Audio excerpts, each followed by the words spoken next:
Gujarat common admission services GCAS પર admission form ભરવા માટેની પ્રક્રિયા.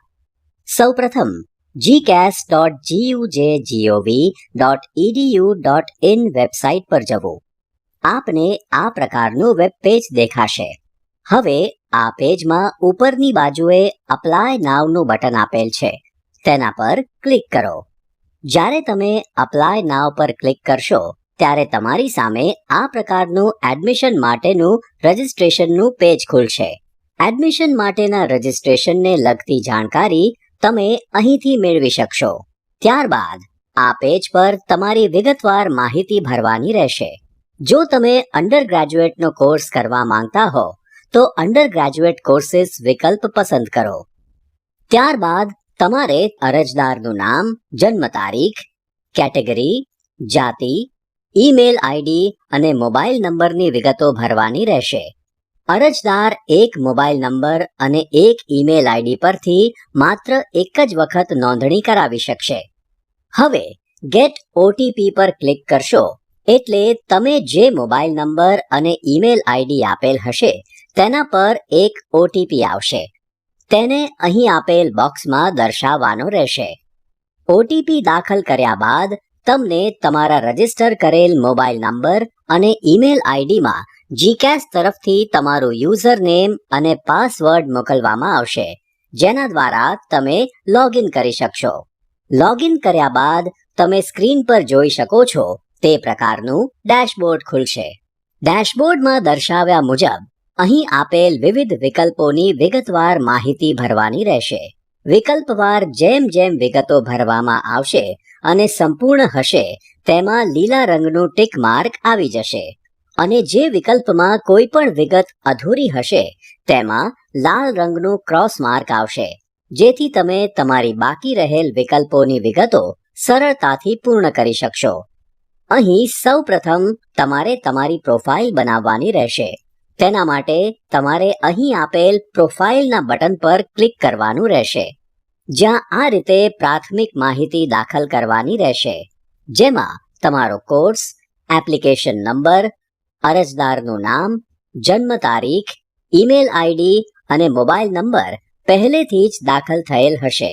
ત્યારબાદ તમારી જન્મ તારીખ, તમારા પિતાનું નામ, માતાનું નામ, માતા પિતાનો મોબાઈલ નંબર, ભાઈ બહેનની સંખ્યા, કેટેગરી, લિંગ, અપંગતા, રાષ્ટ્રીયતા, સ્થાન, ધર્મ, અલ્પસંખ્યક, આધાર નંબર, આધાર કાર્ડ મુજબનું નામ, ABC આઈડી, યુડાઇઝ નંબર વગેરેની માહિતી દાખલ કરવાની રહેશે. ત્યારબાદ તમારું રહેઠાણનું સરનામું દાખલ કરવાનું રહેશે અને જો તમારું હાલનું સરનામું અને કાયમી સરનામું બંને એક જ હોય તો અહીં જે બોક્સ આપ્યું છે તેમાં ક્લિક કરવું. ત્યારબાદ અહીં તમારો તાજેતરનો ફોટોગ્રાફ અને સહી અપલોડ કરવાના રહેશે. અરજદાર પાસે 50 KBની મહત્તમ સાઇઝ સાથેનો તાજેતરનો ફોટો અને સહી હોવા આવશ્યક છે. તમામ માહિતી ભરાઈ ગયા બાદ એકવાર તમારી બધી માહિતી ચકાસી લઈ સેવ એન્ડ નેક્સ્ટ પર ક્લિક કરો. ત્યારબાદ તમારી સમક્ષ એક નવું પેજ આવશે જે હશે શૈક્ષણિક વિગતો અંગેનું. ધોરણ 12નું પરિણામ આવ્યા બાદ કરવાની થતી પ્રક્રિયા. સૌથી પહેલા તમારે તમારી HSC એટલે કે ધોરણ 12 અથવા જો કોઈ ડિપ્લોમા કોર્સ કરવામાં આવેલ હોય તો તેની ફોર્મમાં માંગ્યા મુજબની માહિતી દાખલ કરવાની રહેશે, જેવી કે પરીક્ષાનું બોર્ડ, પ્રવાહ, પરીક્ષા પાસ કર્યાનું વર્ષ, મહિનો, સીટ નંબર, માર્કશીટ પ્રમાણેનું નામ, ધોરણ 12 અથવા ડિપ્લોમા કોર્સ કેટલા પ્રયત્ન દ્વારા પાસ કર્યું છે, ધોરણ 12 અથવા ડિપ્લોમા કોર્સની માર્કશીટ, થિયરીમાં મેળવેલ ગુણ, થિયરીના કુલ ગુણ, થિયરીની ટકાવારી, થિયરી અને પ્રેક્ટિકલના મેળવેલ ગુણ, થિયરી અને પ્રેક્ટિકલના કુલ ગુણ, ટકાવારી, સ્કૂલ અથવા કોલેજનું નામ, જે રાજ્યમાંથી પરીક્ષા પાસ કરેલ હોય તેનું નામ, જે જિલ્લામાંથી પરીક્ષા પાસ કરેલ હોય તેનું નામ અને અભ્યાસનું માધ્યમ. આટલી વિગતો પૂરી પાડ્યા બાદ ધોરણ 12ના બધા જ વિષયોની વિગતો મેળવેલ ગુણ સાથે દાખલ કરવાની રહેશે. આ જ રીતે અહીં તમારે ધોરણ 10ની વિગતો પણ ભરવાની રહેશે, જેવી કે પરીક્ષાનું બોર્ડ, માર્કશીટ, પરીક્ષા પાસ કર્યાનું વર્ષ, મહિનો, સીટ નંબર, ધોરણ 10માં મેળવેલ ગુણ, ધોરણ 10ના કુલ ગુણ અને ટકાવારી. હવે આવે છે જરૂરી દસ્તાવેજો અપલોડ કરવાની પ્રક્રિયા. અટેચમેન્ટ્સના ભાગરૂપે શાળા છોડ્યાનું પ્રમાણપત્ર ફરજિયાતપણે અપલોડ કરવાનું રહેશે. તે સિવાયના અહીં દર્શાવેલ અન્ય દસ્તાવેજો પૈકી જે દસ્તાવેજો લાગુ પડતા હોય તેને અપલોડ કરવા માટે અહીં આપેલ બોક્સ પર ટિક કરવાનું રહેશે. ત્યારબાદ આ બટન પર ક્લિક કરી માર્ક કરેલ દસ્તાવેજ અપલોડ કરી શકાશે. અરજદાર પાસે 200 કેબીની મહત્તમ સાઇઝના દસ્તાવેજો હોવા આવશ્યક છે. અત્યાર સુધી જણાવવામાં આવેલ પ્રક્રિયા મુજબની બધી માહિતી દાખલ કર્યા પછી એકવાર ચકાસી લેવી. ત્યારબાદ સેવ એન્ડ નેક્સ્ટ પર ક્લિક કરવાથી તમારી સમક્ષ એક નવું પેજ આવશે, જે હશે તમારી પસંદગીની યુનિવર્સિટી નક્કી કરવાના વિકલ્પ માટેનું, જેને આપણે કહીશું ચોઇસ.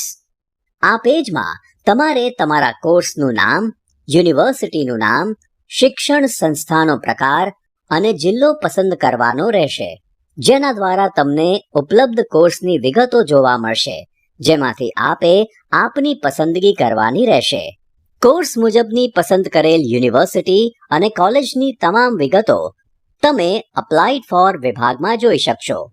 ચોઇસ અંગેની બધી માહિતી ભરી સેવ એન્ડ નેક્સ્ટ પર ફરજિયાતપણે ક્લિક કરવાનું રહેશે, જેથી કોર્સ મુજબ પસંદગી કરેલ યુનિવર્સિટી અને કોલેજની વિગતો સેવ રહેશે અને ત્યારબાદ તમને પેમેન્ટ માટેનો વિકલ્પ આવશે.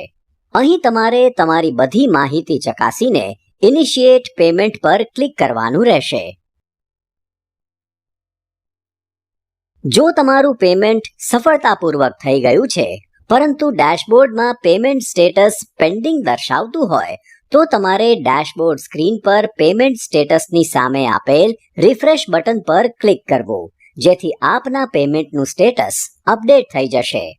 પેમેન્ટ કર્યા બાદ આવશે અરજીને ફાઇનલ સબમિટ કરવાનો છેલ્લો વિકલ્પ, જેમાં તમારે શરૂઆતથી છેલ્લે સુધી પૂરી પાડેલ તમામ માહિતી ચોકસાઈપૂર્વક વાંચ્યા બાદ આ બોક્સ પર ટિક કરીને ટર્મ્સ એન્ડ કન્ડિશન્સને અગ્રી કરવાનું રહેશે અને સબમિટના બટન પર ક્લિક કરવાનું રહેશે. એટલે તમારી અરજી સબમિટ થઈ જશે. આ રીતે તમે ઓનલાઈન એડમિશન રજિસ્ટ્રેશન પ્રક્રિયા પૂરી કરી શકશો. તમારી એપ્લિકેશનનું સ્ટેટસ જાણવા માટે ડેશબોર્ડ પર ક્લિક કરવું, જ્યાં એપ્લિકેશન ઇન્ફોર્મેશન વિભાગમાં આપની એપ્લિકેશનનું સ્ટેટસ જોઈ શકાશે. યુનિવર્સિટી કે કોલેજ તરફથી આપની ચોઇસ સામે આપવામાં આવેલ ઓફર. ડેશબોર્ડ પર આપવામાં આવેલ ઓફરના વિકલ્પ દ્વારા આપની પસંદગી કરેલ યુનિવર્સિટી કે કોલેજ પૈકી કોઈ પણ યુનિવર્સિટી કે કોલેજ જો આપને એડમિશન આપવા માંગતી હશે તો તેની વિગતવાર માહિતી અહીં જોઈ શકાશે.